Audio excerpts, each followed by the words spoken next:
In this video, you will learn how to make graphs in Microsoft Excel. So this is the blank sheet of Excel.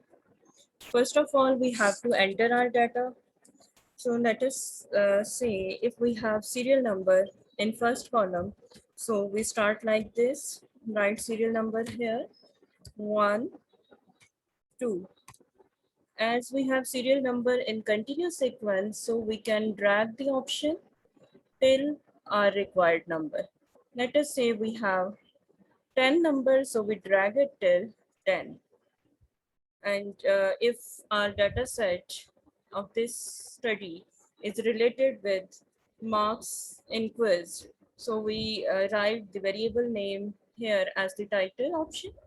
So marks in quiz.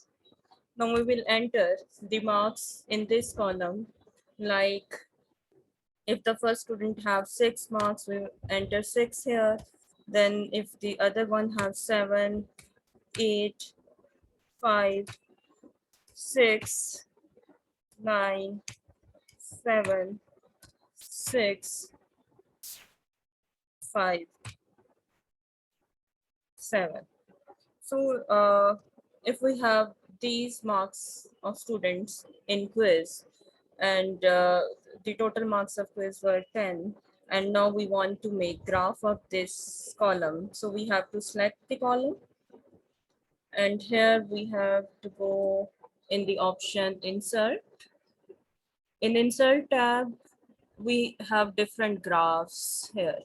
So you can choose any suitable graph for your data set. Like if we make the bar graph, then you can see the graph becomes like this.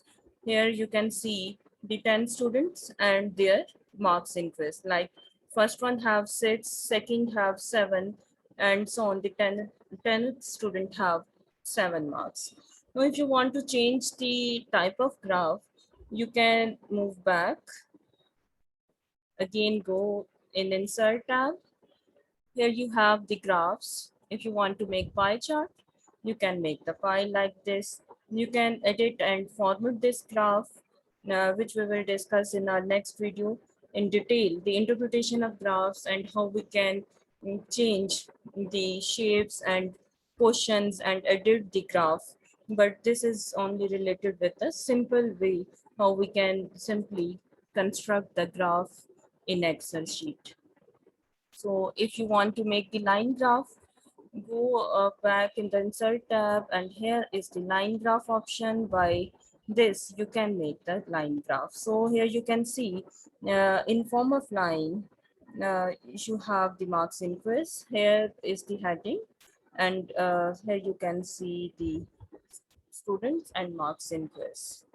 So in this way, you can make graph in Excel sheet, any type of graph. And if you want to save it, you can save it in form of picture, in form of new sheet, in form of graph, or on the same sheet. It's up to you how you want to save it or how you want to use it for your later work.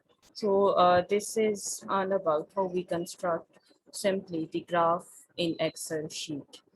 In our next video, inshallah, we will learn the detail of these graphs, how we will find the different analysis tool and how we interpret these graphs. So this is simply related with how we can construct graph in Excel. Thank you.